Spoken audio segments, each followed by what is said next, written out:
Dialogue আজকে দেবে, কি হিন্দু হিন্দু ভাই ভাই, এই ডায়লগটা দেবে। এতে আমি বলবো একটা কথাই, ও হচ্ছে পাক্কা রাজনীতিবিদ। কেন বলছি শুনেন, আমি শুনেছি ওনার আছে, কি বলে ওটাকে, পাম্প আছে। তাহলে পাম্পের সামনে তো লিখে দিতে পারে হিন্দু হিন্দু ভাই ভাই, মুসলমানের জন্য তেল বিক্রি নাই।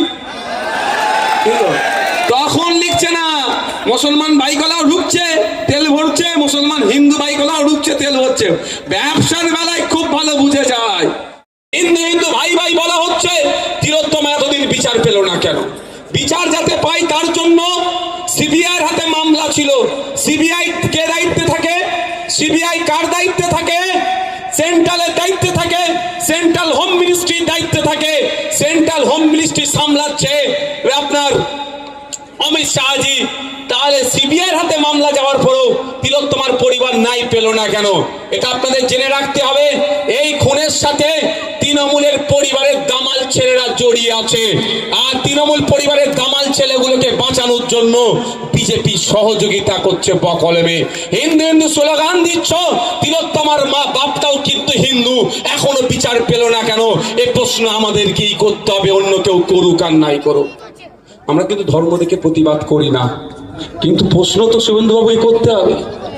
ইচ্ছা করে তৃণমূল গাড্ডায় পড়লে বিজেপি তাকে সহযোগিতা করে, বিজেপি গাড্ডায় পড়লে তৃণমূল তাকে সহযোগিতা করে।